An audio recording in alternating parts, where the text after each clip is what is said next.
Olá, muito boa noite. Está no ar o programa DOC.com desta semana.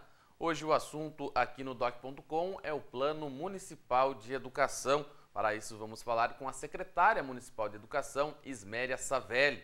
O projeto que deu origem ao Plano Municipal de Educação foi aprovado na Câmara Municipal nesta semana e teve amplo debate e também polêmica envolvendo questões religiosas dentro desse projeto.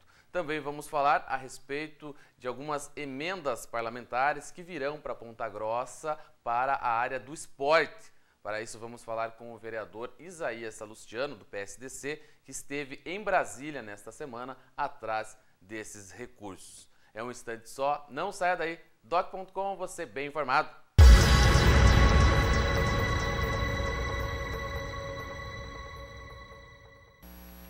Estamos de volta com o programa DOC.com. Nesse bloco conversamos com o vereador Isaías Salustiano, do PSDC, que foi um dos 3 vereadores que estiveram em Brasília na última quarta-feira em busca de emendas parlamentares aqui para o município. Boa noite, Isaías.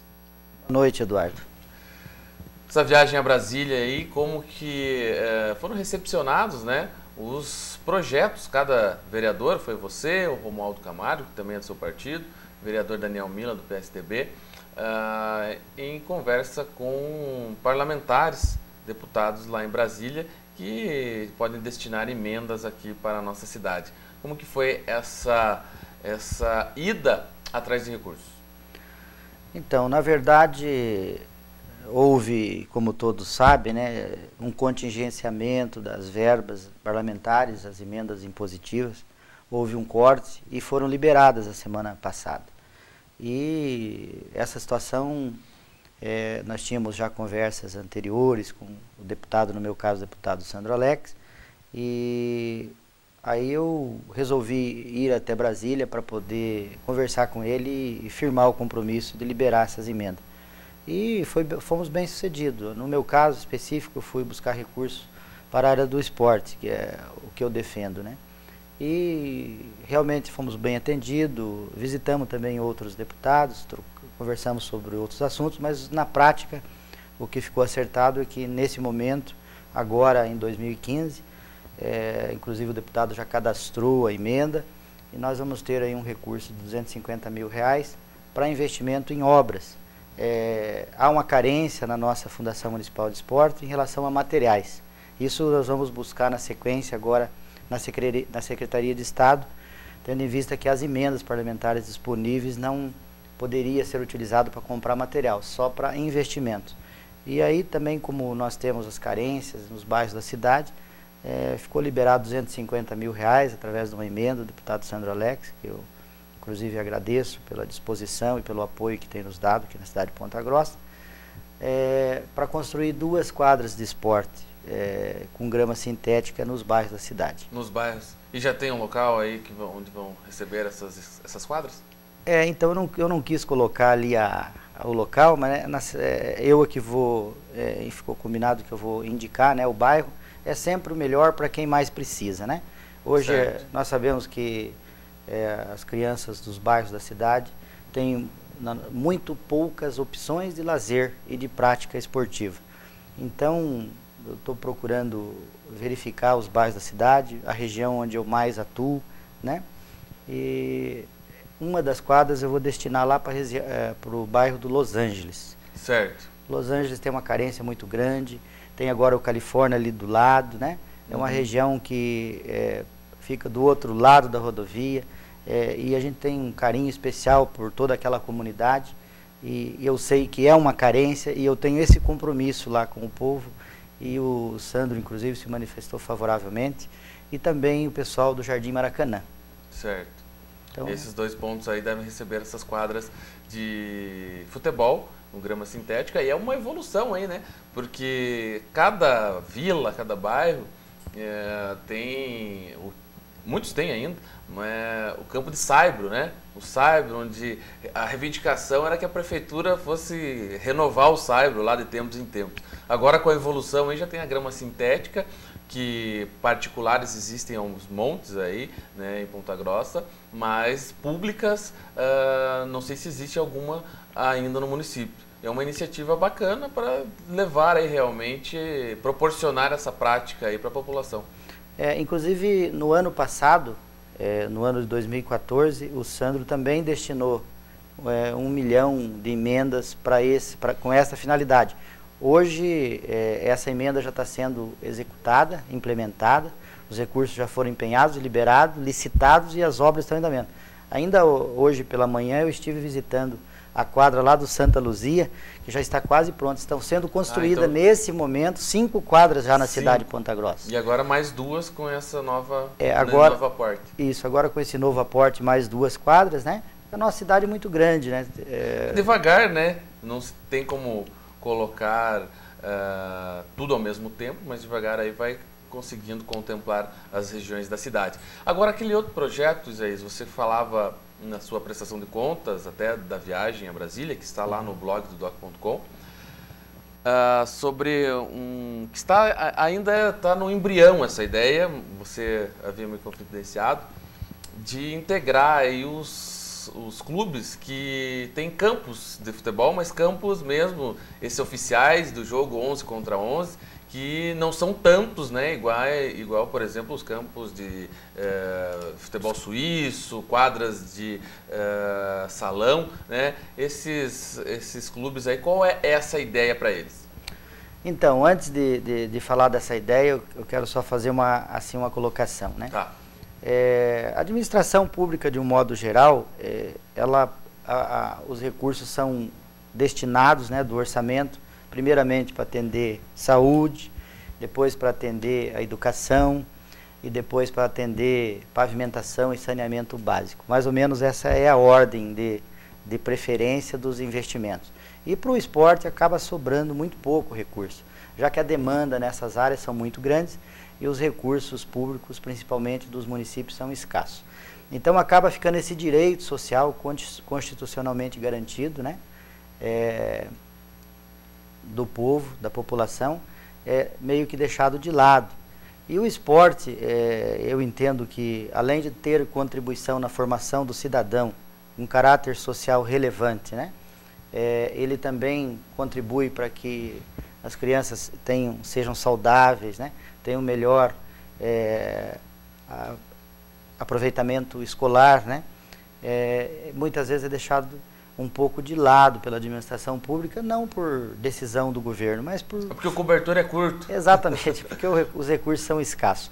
E então por outro lado, tem uma importância, né, muito relevante, porque a população mais carente, aqueles que mais precisam do braço do Estado acobertando, precisam também de esporte e de lazer, sobretudo nos bairros mais distantes da cidade. Porque esse povo fica adstrito, muitas vezes não pode participar de um clube social, né? Então ficam sem ter essa opção. E nessa situação, especificamente desse projeto que envolve os clubes sociais, que eu inclusive não tratei ainda com eles, para não criar uma expectativa, porque nós estamos nesse momento verificando a questão da legalidade, já que os recursos são públicos, né? E seriam aplicados em equipamentos privados, né? Mas a realidade é que não é só a cidade de Ponta Grossa, todas as cidades do Brasil, para a prática da modalidade, especificamente de futebol de campo, se não fizer parceria com a iniciativa privada, com os clubes sociais, que também já prestam um trabalho nessa área, não consegue atingir na plenitude ou uma grande parte da população. Primeiro porque não tem espaço público que possa abrigar um campo de futebol. Mesmo que tivesse, os custos de manutenção são periódicos e são altos, né?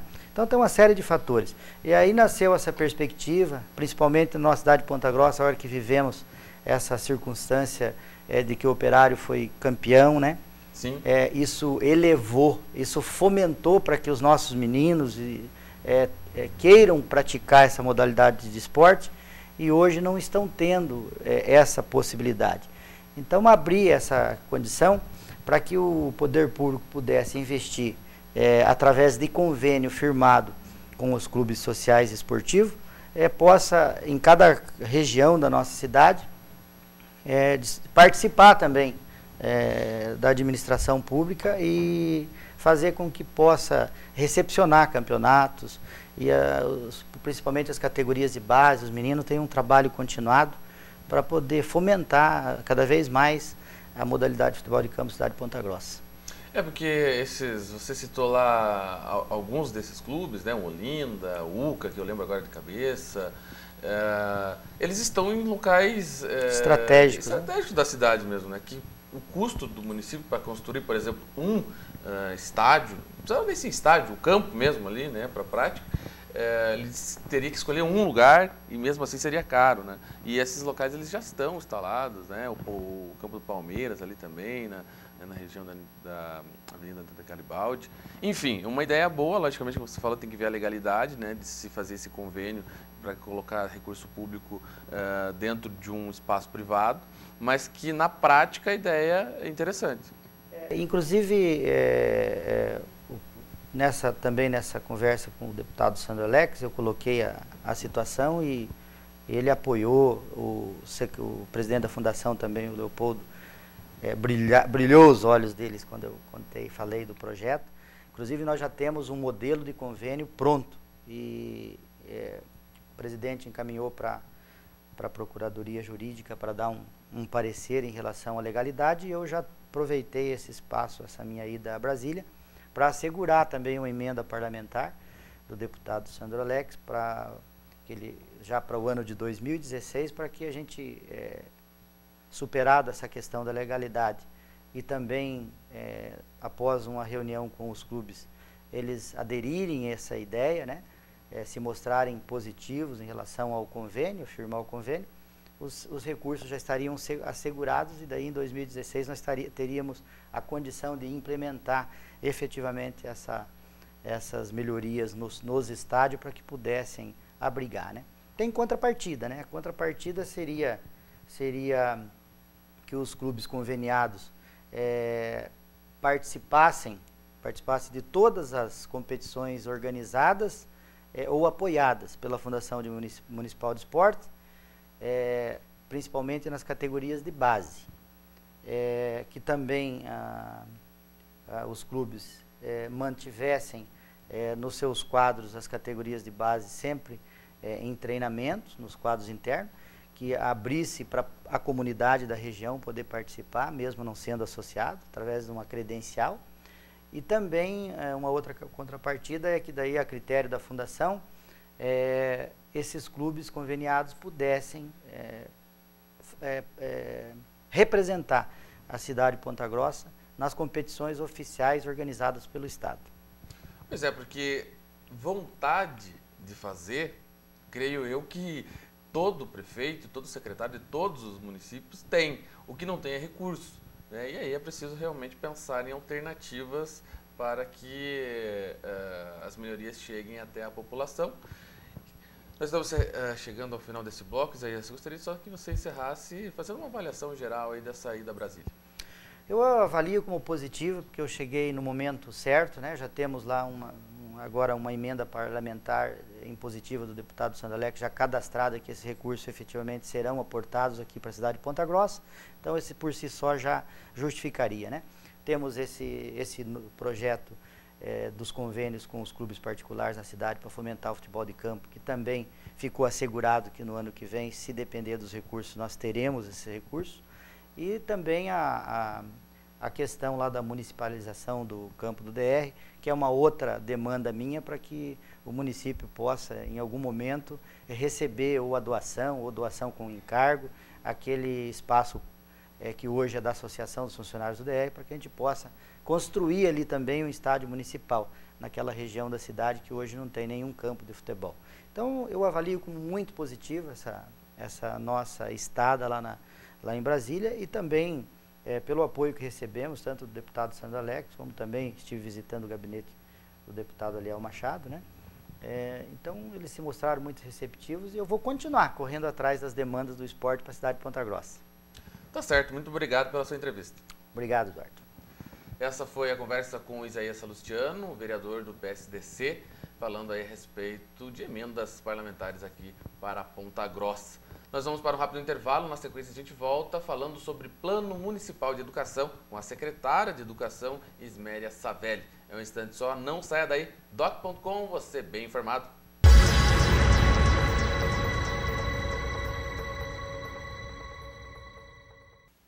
Estamos de volta com o programa doc.com e o assunto agora é o Plano Municipal de Educação, aprovado na Câmara Municipal de Ponta Grossa, projeto elaborado aí através de audiências públicas realizadas pelo Poder Executivo e que passou, né, o prazo para a sanção desse plano foi o último dia 24, quarta-feira, e acabou aí aprovado, rendeu ampla discussão na Câmara Municipal de Ponta Grossa na última segunda-feira. Sobre tudo isso, a gente vai conversar agora com a secretária municipal de Educação, a Isméria Savelli. Boa noite, Isméria. Boa noite, eu agradeço o teu convite, Eduardo, para estar aqui.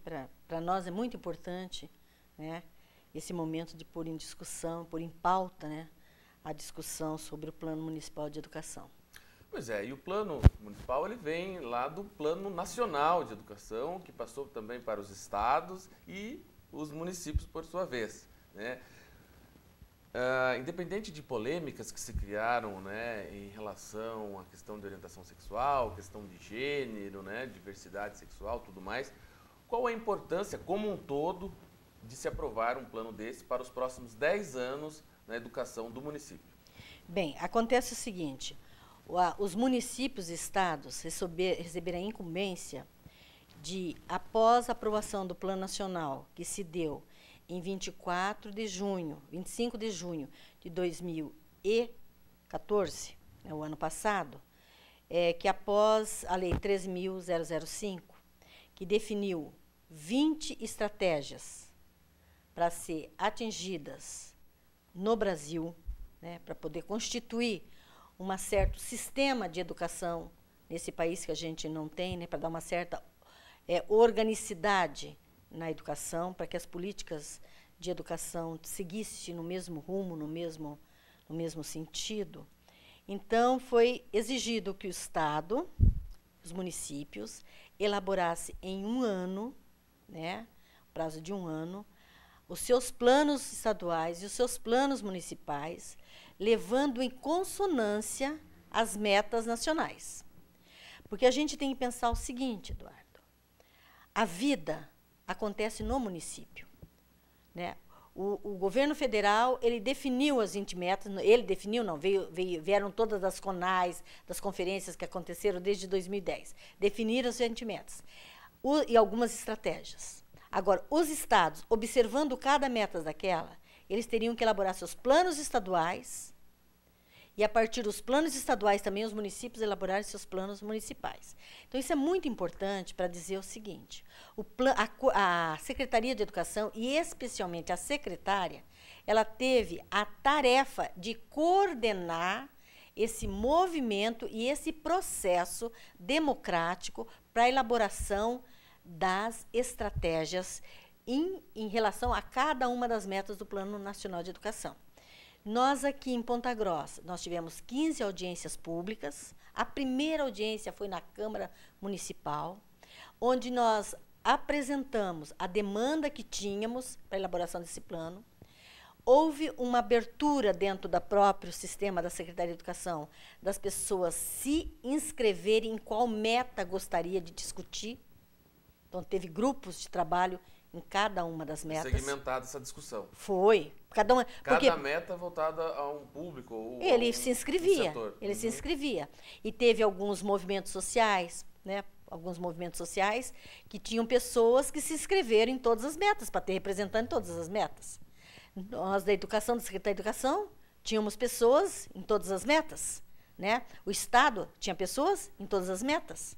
Então, mas existia uma coordenação de cada meta. A partir dessas metas, e atendendo também às metas estaduais do Estado, foram se constituindo as metas municipais. É evidente que as metas que era demandada da criança de 0 até 11 anos, que é a nossa educação infantil e os anos iniciais, prevaleceu a posição dos técnicos da secretaria nesses grupos, né? Porque nós é que atendemos dessa etapa. Agora, as metas que trabalhava com as crianças da segunda etapa do ensino fundamental e do ensino médio, prevaleceram as posições dos profissionais e técnicos que lidam com essa etapa. E da Universidade do Ensino Superior, prevaleceram as posições, os estudos, as discussões daqueles que lidam com o ensino superior. Tá? E nesse ponto, secretária, muita gente pensa, ou pode pensar, Plano Municipal de Educação, rede municipal. Não, é o território. É isso que eu quero dizer.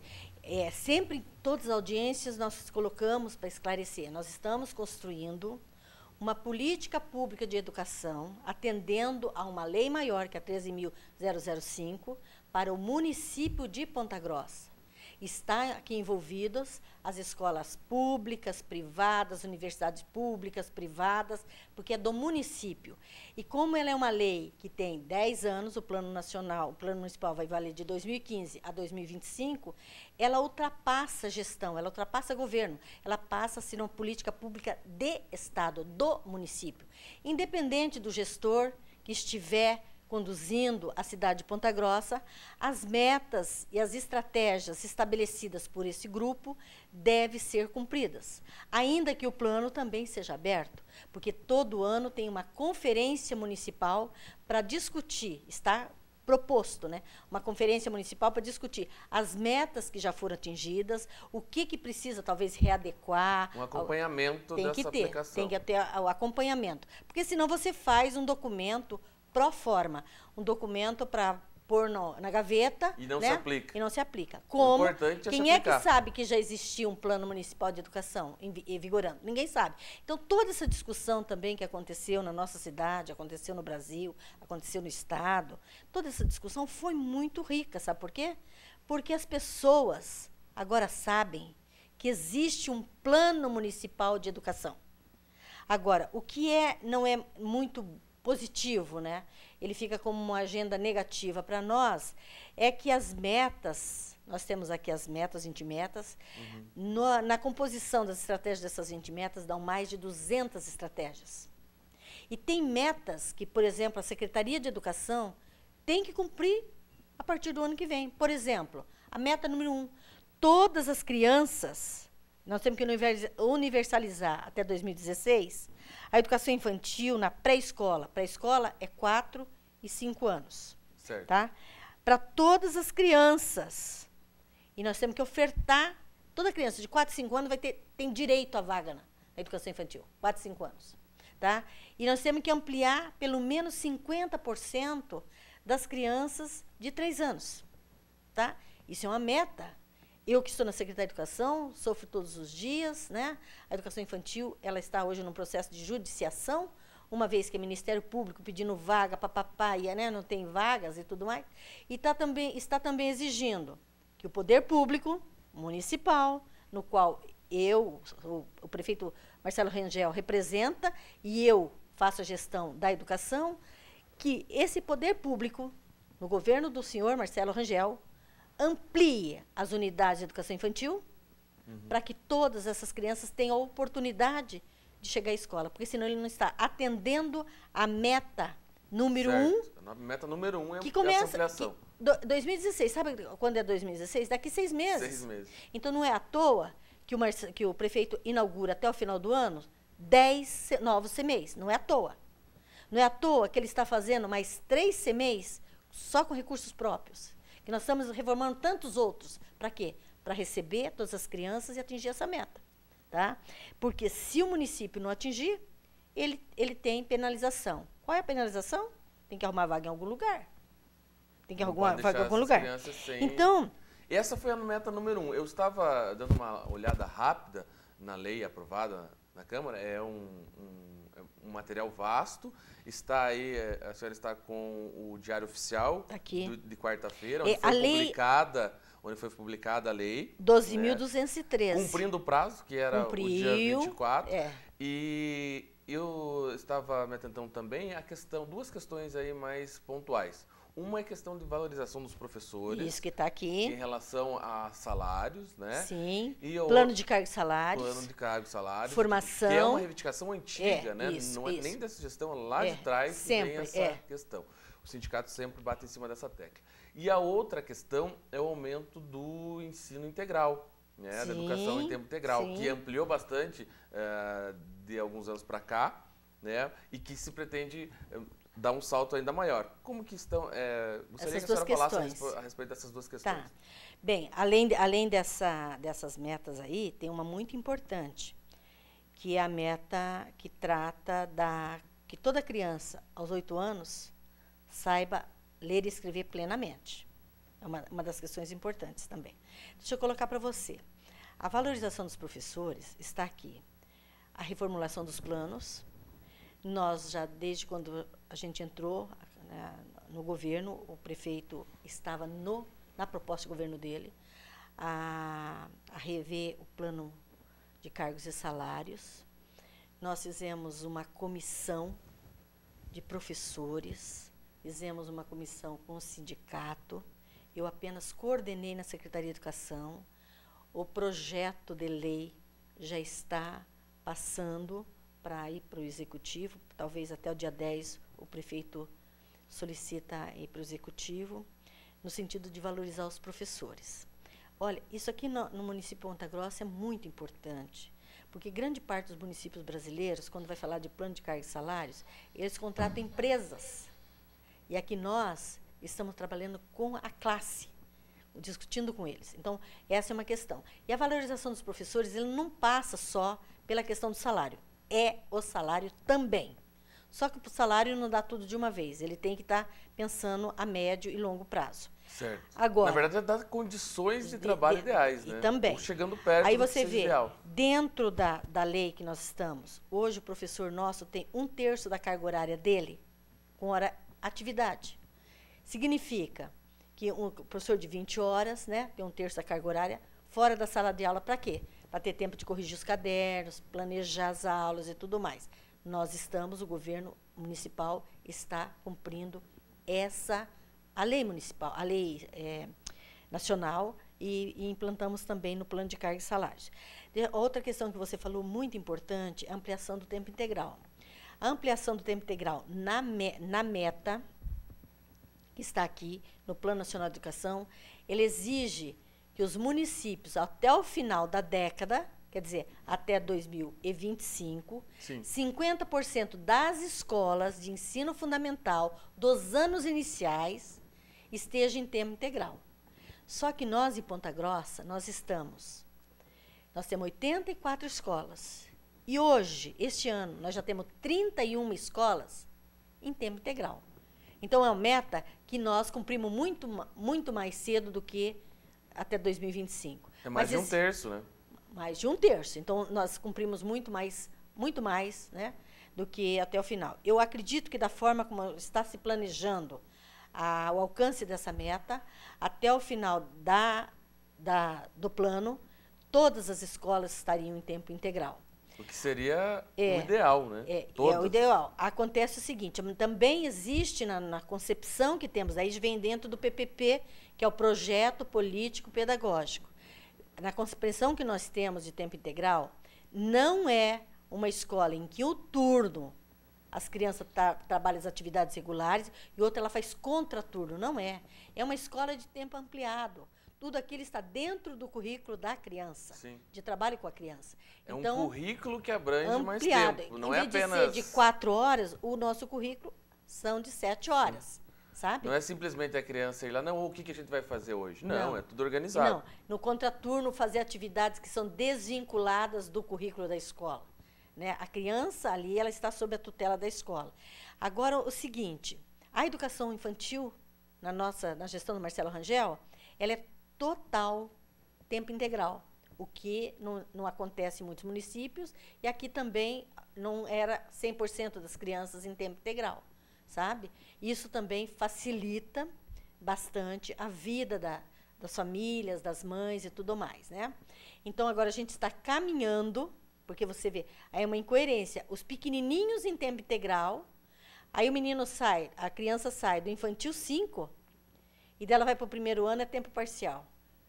Se a mãe não tinha como atender essa criança até os 5 anos... Ela não vai passar de uma hora para outra até atender, tempo. né? Então, essa é uma questão muito importante. A outra questão que você falou, então, é do tempo integral, a valorização dos professores, mas nós temos aqui... Secretária, a gente está chegando ao final desse bloco, eu vou solicitar só os comerciais e, na sequência, a gente volta falando também sobre as questões das metas e de toda aquela polêmica que se deu lá, que a senhora acompanhou bem, né, com o pessoal aí das igrejas, solicitando para que fossem retiradas algumas expressões aí ligadas a direitos de orientação sexual dentro do Plano Municipal de Educação. Nós vamos para um rápido intervalo, na sequência a gente volta, doc.com, você bem informado.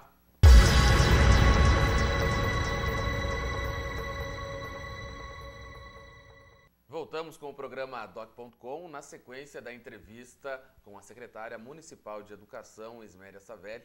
Secretária, falávamos das questões de algumas metas essas importantes dentro do Plano Municipal de Educação. Existem outras, são 20 ao todo, né, além das diretrizes que são formadas em virtude das metas. Qual outra que poderia destacar? Olha, a questão é a seguinte... o Plano Municipal, o Plano Nacional de Educação, ele vai trazer uma exigência muito grande para os municípios. E os municípios, não sei, talvez vão ter bastante dificuldades, vão precisar de mais recursos, né, aportes financeiros para dar conta dela. Por exemplo, colocar a criança de 4 e 5 anos na escola, as classes são menores, porque não é uma porção de crianças, né, são classes com pequenos grupos de crianças, que exige também, é tempo integral, exige alimentação e tudo mais. Sim. Daí você pega no Estado, ela não só pegou a criança de 4, 5 anos, ela pegou também a criança de 15 a 17 anos, que é do ensino médio, que praticamente estão fora da escola. E quando ela define que as crianças têm que sair na idade correta da educação básica, né, que a educação básica também houve um certo equívoco na discussão. Quando se pôs a educação básica, eles pensavam que era educação só dos pequenininhos. É importante colocar que no Brasil nós só temos 2 níveis de educação. A educação superior e a educação básica. A educação superior também tem etapas, que é a graduação e a pós-graduação. E a educação básica tem 3 etapas. Educação infantil, ensino fundamental e ensino médio. A educação infantil também tem duas etapas ou duas formas de atendimento. Um chama creche, que é 0 a 3, esse não é universalizado ainda, e outro é 4 e 5, que agora é universalizado, que chama pré-escola. E ensino fundamental tem 2 também, anos iniciais, que vai até o 5º ano, e anos finais, que vão do 6º ao 9º ano. Então, o que acontece? Nós precisamos... Desafio na parte de aprendizagem que está contido no plano.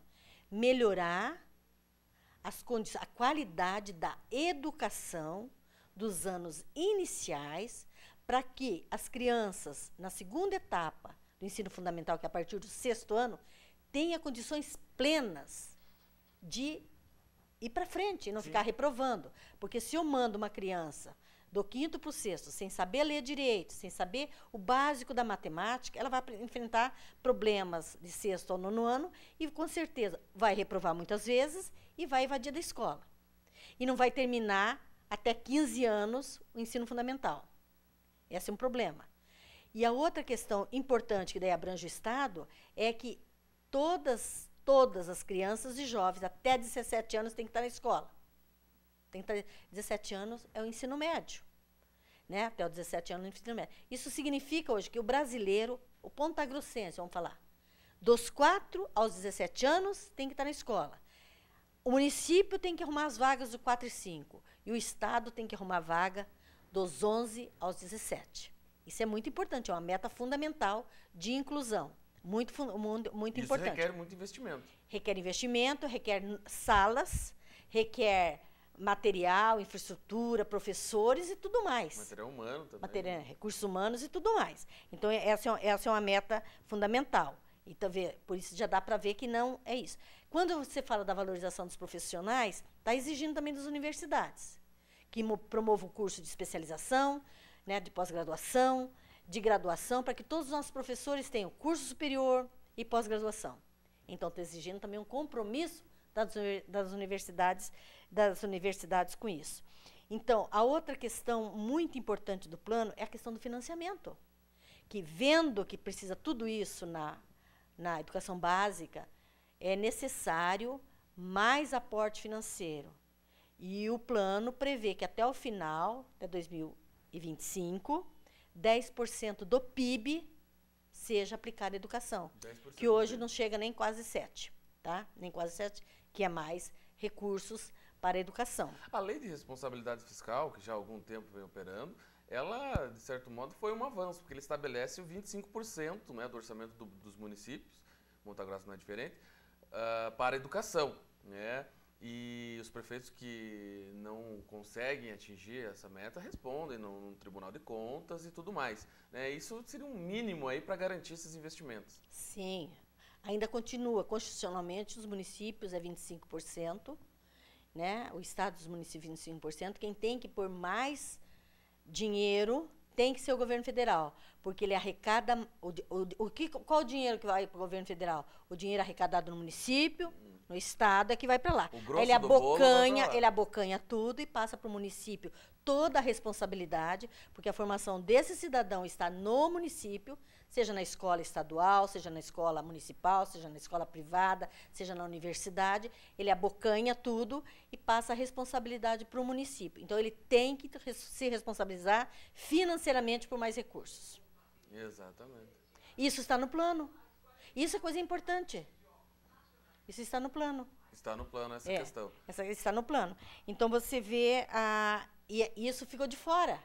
Não se discutiu financiamento, não se discutiu a universalização da educação dos 4 aos 17 anos, não se discutiu a responsabilidade que nós temos para ampliar, melhorar a qualidade do ensino da escola pública. Bem, secretário, então essa é uma das 20 metas também que nós estamos falando que está dentro do Plano Municipal de Educação. Agora, falando a respeito do que rendeu aí maior repercussão, maior polêmica até, por que não? Porque na Câmara Municipal, quando esse projeto entrou em discussão, esse projeto, como a senhora já falou, foi elaborado lá há um ano, né, com audiências... Não, 2 meses. 2 meses com audiências. Foi abril e maio. Abril e maio, né? O prazo era 1 ano para os municípios fazerem, né? Teve esse prazo de 2 meses para elaboração. Quando entrou na Câmara, o pessoal falou da questão de diversidade, né, de orientação sexual e chegou até a palavra ideologia de gênero, né, que é a questão aí da orientação das pessoas que fazem parte aí da classe LGBT, né. Uma emenda do pastor Luiz Bertoldo acabou sendo derrubada num primeiro momento, né, na primeira discussão do plano, até quando o pessoal que estava acompanhando lá, a maior parte era professores, e se posicionaram contra realmente aquela emenda, achando ela discriminatória. Num segundo momento, isso foi numa quarta-feira, nesse meio tempo o pessoal das igrejas, católica, evangélica principalmente, né, se mobilizaram, solicitaram, e o pastor Luiz Bertoldo, aliás, o pastor Ezequiel Bueno, apresentou uma outra emenda, retirando essas palavras de gênero, né, diversidade e tudo mais que envolve essa questão. E daí teve, na sessão de segunda-feira, da última segunda-feira, toda aquela mobilização na Câmara Municipal e realmente os vereadores aí de forma unânime, muitos deles mudaram de opinião aí, de forma unânime acabaram aprovando essa emenda. Como que a senhora viu essa questão? Bem, a primeira discussão, inclusive, é muito importante colocar que essas polêmicas não foi só em Ponta Grossa, foi no Brasil inteiro. Mas é importante também colocar, até por uma acusação de que o projeto foi muito rápido, eles não tinham tempo de analisar umas coisas assim, para a própria secretária, que não é verdade, porque pode ver que todos os municípios do Brasil e estados do Brasil Foi nessa semana que esses projetos que estavam discutindo na Câmara. Verdade. E tinham chegado recentemente. Assembleia, inclusive. Porque nós recebemos a orientação, né, até da Undime na época, a partir de abril, que nós começamos a fazer a discussão, porque nós tínhamos que dar conta deles. Porque como o Plano Nacional de Educação colocou que o município precisava estar com suas estratégias em consonância com o plano estadual, municipal, nacional, estadual, o Estado não tinha ainda feito a organização do seu plano. Ele só fez no início de abril. Então, para contemplar no município as metas do Estado, era necessário que o Estado também já tivesse discutido o seu plano. Ok. Certo. Então, aqui eu estou explicando que não pode pensar que só o município de Ponta Grossa mandou naquela semana que foi mandado dia 1º de junho. Tá? Uma outra questão importante, como você falou, o plano, tudo que foi construído pela sociedade, tá? Seja instituições educativas, educacionais, representantes também de igrejas. Aliás, dentro da comissão que constitui esse fórum, estavam 3 vereadores da Comissão de Educação, e eles acompanharam as audiências, as orientações, que eu, enquanto secretária e coordenadora do fórum, explicava, né? Então, esse plano, quando o executivo, o prefeito Marcelo Mangel, manda para a Câmara, ele manda um projeto de lei que é da sociedade. Como democrata, o papel dele era esse, não é fazer nenhuma censura. Tá? A Câmara, ela é independente do Executivo. Ela é independente do Executivo. Então, ela tem a obrigação realmente dela, é analisar e verificar se aquela lei está em consonância com a legislação nacional, principalmente a Constituição Federal de 88. Ok? Agora, quando toda essa polêmica que deu no Brasil inteiro é porque houve uma orientação de superiores de algum lugar que inventou essa expressão, ideologia de gênero, que em nenhum momento aparece isso dentro do nosso plano. No nosso plano aparece educação e gênero.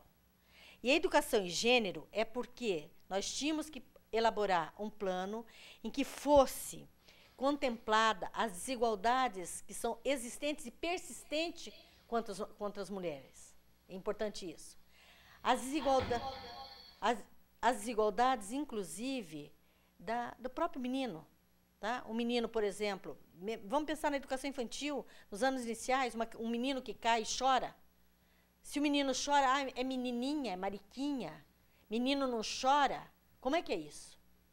Né? Como é que é isso? Então, a gente faz esse tipo de questão. A outra questão muito importante em relação aos meninos, porque se você pegar estatística, pegar aqui em Ponta Grossa, posso pegar na minha rede, nas classes de apoio estão mais meninos do que meninas. Se você pegar a estatística do Estado, você vai verificar que os meninos reprovam mais do que as meninas, que os meninos evadem mais da escola do que os meninos, que os meninos cometem mais crimes do que as meninas, os homens cometem mais crimes do que as mulheres, ainda que tem muita a mulher também, que os meninos são mais indo para as drogas do que as meninas. Então, a educação de gênero é mostrar que o homem é diferente na sua forma de pensar, de mulher. É diferente. Agora, tem uma questão que estava no plano, que é identidade de gênero. Certo. Porque pode, sim, nós temos que respeitar. Meninos que é do sexo masculino, mas que se identificam com o sexo feminino. Mas isso não aprendeu na escola. Isso a criança já vem desde cedo, é lá na família que começa isso. A escola não ensina menino a ser gay e lésbica, não existe isso. Não existe isso na escola. Jamais isso. Mas a gente não pode negar, tá? Não pode tapar os olhos. Não pode tapar, que isso existe. O fato de limpar no texto não significa que não vai existir. Que não vai ter. Não vai ter. Da mesma forma como a gente não pode impedir que o sol nasça todas as manhãs e que os galos cantem, não dá para lutar contra uma natureza. A escola não trabalha isso. A escola apenas trabalha que é necessário respeitar as pessoas, sabe? No seu jeito de ser, tá? Na sua identificação sexual, tá? E respeitar as mulheres, tá? Respeitar os meninos, respeitar as crianças negras, respeitar os grupos, esses movimentos que são excluídos e que hoje estão voltando para a escola. Porque até bem pouco tempo, os meninos gays, né, os transexuais, os transvestis e tudo mais, eles não iam para as escolas, na educação de jovem adulto, na universidade, nada, porque eles eram discriminados. Hoje, eles têm consciência dos seus direitos de cidadão. E eles estão na escola. E a escola tem que aprender a respeitá-lo. Tá? A escola não é só para ensinar a ler e escrever. A gente ensina a ler, escrever, contar, ensina história, geografia e ciências, ensina literatura, mas a gente ensina, sobretudo, o sujeito a ser cidadão.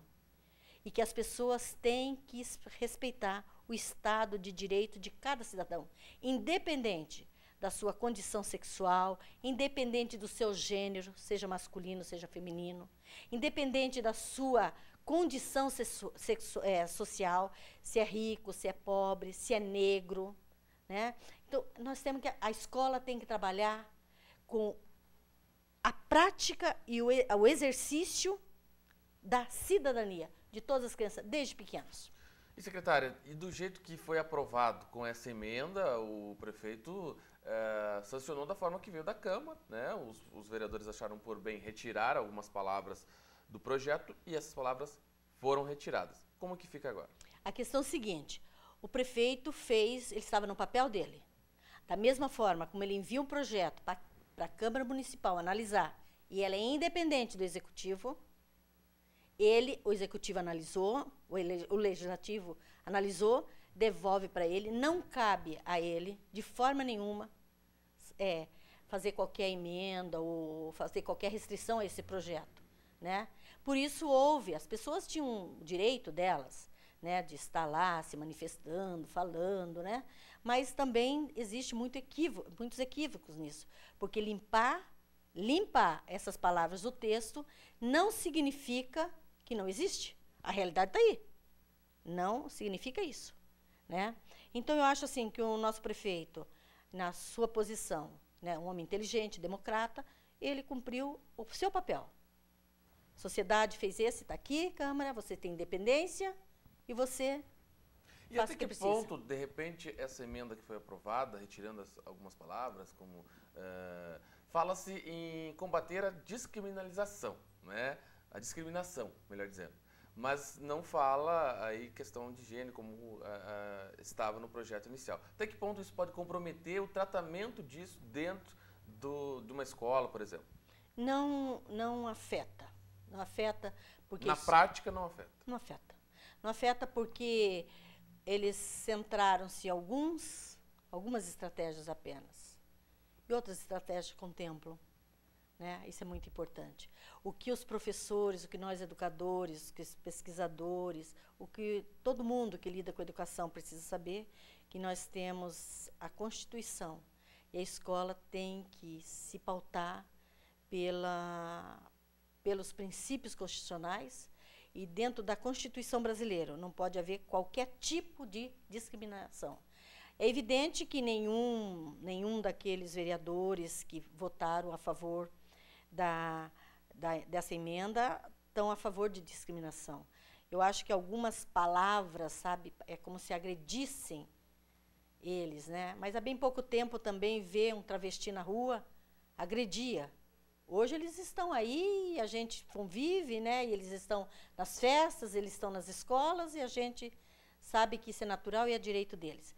Então eu vejo o seguinte, ele não compromete nada. Tá? Porque essa realidade é uma realidade e nós não podemos furtar a ela. Tapar o sol com a peneira não é possível. De jeito nenhum, até porque qualquer cidadão que esteja na escola, qualquer criança, qualquer adolescente, né, que esteja na escola e se sentir discriminado pela sua orientação sexual, pela sua cor, tá? Pela sua condição social, né? Ele pode entrar na justiça e processar professores e escolas pela essa discriminação. Então, ele não afeta. Mas sabe que tem uma coisa muito positiva que eu achei de tudo isso? Né? Não é o complexo de Poliana, não, que sempre viu um lado positivo das coisas. Mas Hoje, a sociedade pontagrossense sabe que existe um plano municipal de educação. Esse plano é aberto, vai ter uma conferência anual e, com certeza, nas conferências anuais, nós vamos ter mais participação e as pessoas estão de olho nos planos, se as metas estão sendo atingidas. Então, essa é a coisa mais positiva do plano.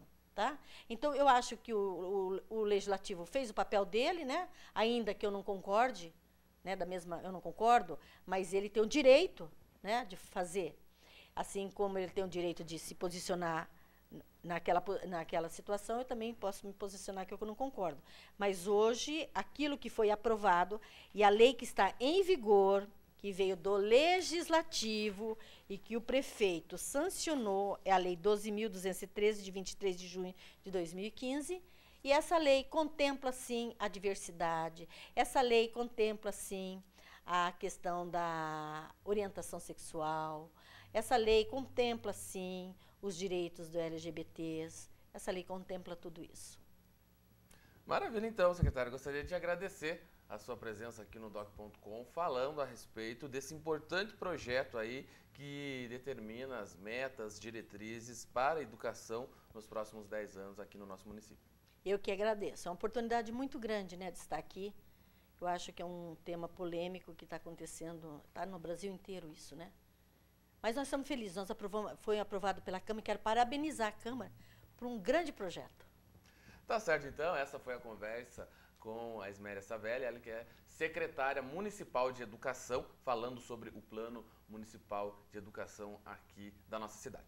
Nós vamos ficando por aqui, o programa doc.com de hoje vai encerrando. Se você quiser rever o nosso programa, pode buscar lá no youtube.com/programadoccom, que é o nosso canal no YouTube. Esse e outros programas estão lá.